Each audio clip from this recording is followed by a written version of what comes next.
جس کے نسب کو، اس کی سچائی کو، اس کی ایمانداری کو، اس کی پرہیزگاری کو ہم خوب جانتے ہیں، اس نے ہم کو ایک اللہ وحدہ لا شریک کی عبادت کی طرف بلایا اور پتھروں اور بتوں کے پوجنے سے منع فرمایا۔ اس نے ہم کو اچھے کام کرنے کا حکم دیا، برے کاموں سے منع کیا۔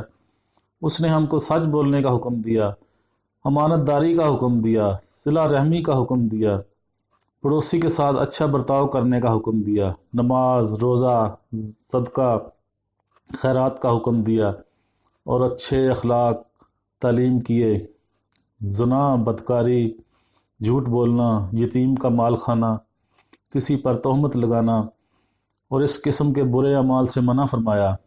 ہم کو قرآن پاک کی تعلیم دی، ہم اس پر ایمان لائے اور اس کے فرمان کی تعمیل کی، جس پر ہماری قوم ہماری دشمن ہو گئی اور ہم کو ہر طرح ستایا۔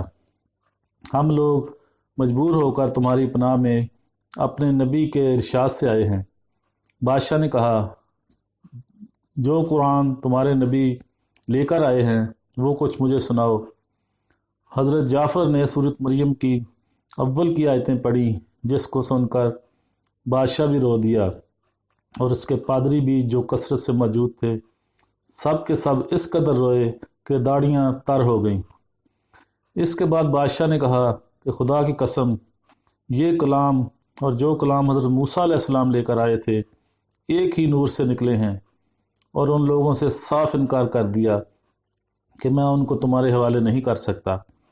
وہ لوگ بڑے پریشان ہوئے، بڑی ذلت اٹھانا پڑی۔ آپس میں صلاح کر کے ایک شخص نے کہا کہ کل میں ایسی تدبیر کروں گا کہ بادشاہ ان کی جڑ ہی کاٹ دے۔ ساتھیوں نے کہا بھی کہ ایسا نہیں کرنا چاہیے، یہ لوگ اگرچہ مسلمان ہو گئے مگر پھر بھی رشتہ دار ہیں، مگر اس نے نہیں مانا۔ دوسرے دن پھر بادشاہ کے پاس گئے اور جا کر کہا کہ یہ لوگ حضرت عیسیٰ علیہ السلام کی شان میں گستاخی کرتے ہیں، ان کو اللہ کا بیٹا نہیں مانتے۔ بادشاہ نے پھر مسلمانوں کو بلایا۔ صحابہ فرماتے ہیں کہ دوسرے دن کے بلانے سے ہمیں اور بھی زیادہ پریشانی ہوئی۔ بہرحال گئے، بادشاہ نے پوچھا کہ تم حضرت عیسیٰ علیہ السلام کے بارے میں کیا کہتے ہو؟ انہوں نے کہا، وہی کہتے ہیں جو ہمارے نبی نے ان کی شان میں نازل ہوا کہ وہ اللہ کے بندے ہیں، اس کے رسول ہیں، اس کی روح ہیں اور اس کا کلمہ ہے، جس کو خدا نے کنواری اور پاک مریم علیہ السلام کی طرف ڈالا۔ نجاشی نے کہا کہ حضرت عیسیٰ علیہ السلام بھی اس کے سوا کچھ نہیں فرماتے۔ پادری لوگ آپس میں کچھ چخ چخ کرنے لگے۔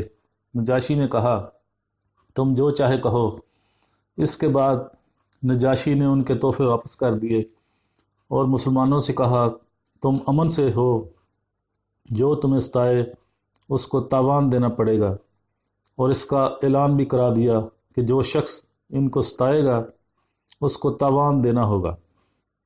اس کی وجہ سے وہاں کے مسلمانوں کا اکرام اور بھی زیادہ ہونے لگا اور اس وفد کو ذلت سے واپس آنا پڑا۔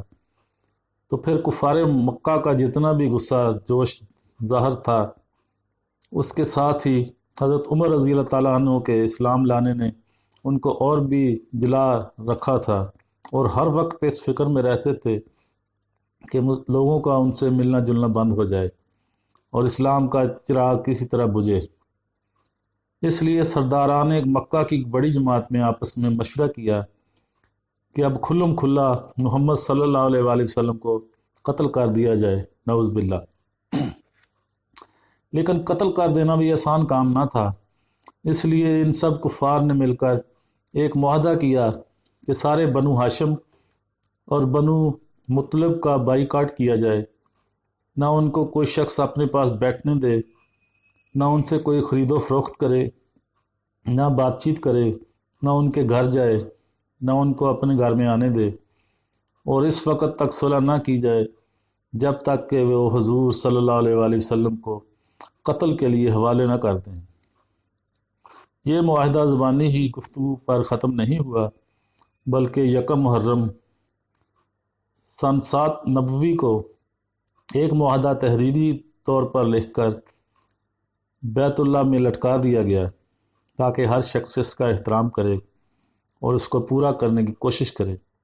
اور اس معاہدے کی وجہ سے 3 برس تک یہ سب حضرات 2 پہاڑوں کے درمیان ایک گھاٹی میں نظر بند رہے کہ نہ کوئی ان سے مل سکتا تھا، نہ یہ کسی سے مل سکتے تھے، نہ مکہ کے کسی آدمی سے کوئی چیز خرید سکتے تھے، نہ باہر سے آنے والے کسی تاجر سے مل سکتے تھے۔ اگر کوئی شخص باہر نکلتا تو پیٹا جاتا اور کسی ضرورت کا اظہار کرتا تو صاف جواب پاتا۔ معمولی سا سامان، غلہ وغیرہ جو ان لوگوں کے پاس تھا وہ کہاں تک کام دیتا۔ آخر فاقوں پر فاقے گزرنے لگے اور عورتیں اور بچے بھوک سے بے تاب ہو کر روتے اور چلاتے، اور ان کے عزیز ان کو اپنی بھوک اور تکالیف سے زیادہ ان بچوں کی تکالیف ستاتیں۔ آخر 3 برس کے بعد اللہ کے فضل سے وہ صحیفہ دیمک کی نظر ہوا اور ان حضرات کی یہ مصیبت دور ہوئی۔ 3 برس کا زمانہ ایسے سخت بائیکاٹ اور نظر بندی میں گزرا، اور ایسی حالت میں ان حضرات پر کیا کیا مشقتیں گزری ہوں گی وہ ظاہر ہے۔ لیکن اس کے باوجود صحابہ کرام نہایت ثابت قدمی کے ساتھ اپنے دین پر جمے رہے، بلکہ اس کی اشاعت فرماتے رہے۔ یہ تکالیف اور مشقتیں ان لوگوں نے اٹھائی ہیں جن کے آج ہم نام لیوا کہلاتے ہیں، اور اپنے کو ان کا متبع بتلاتے ہیں اور سمجھتے ہیں۔ ہم لوگ ترقی کے باب میں صحابہ کرام جیسی ترقیوں کے خواب دیکھتے ہیں، لیکن کسی وقت ذرا غور کر کے یہ بھی سوچنا چاہیے کہ ان حضرات نے قربانیاں کتنی فرمائیں، اور ہم نے دین کی خاطر، اسلام کی خاطر، مذہب کی خاطر کیا کیا۔ کامیابی ہمیشہ کوشش اور سعی کے مناسب ہوتی ہے۔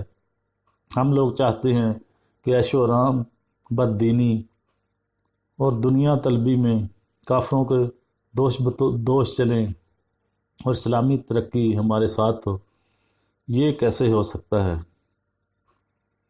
مجھے خوف ہے او بدوی کہ تو کعبہ کو نہیں پہنچ سکتا، اس لیے کہ یہ راستہ کعبہ کی دوسری جانب ترکستان کی طرف جاتا ہے۔ تو معزز سامعین کرام، یہ تھا ہمارا آج کا موضوع۔ اب مجھے اجازت دیجیے، جانے سے پہلے آپ سے گزارش ہے کہ ہمارے چینلز کو ضرور سبسکرائب کر لیں تاکہ آنے والی ہر ویڈیو آپ تک آسانی کے ساتھ پہنچ سکے، اور بیل کے آئیکن پر بھی لازمی کلک کر دیں۔ وآخر دعوانا ان الحمد للہ رب العالمین۔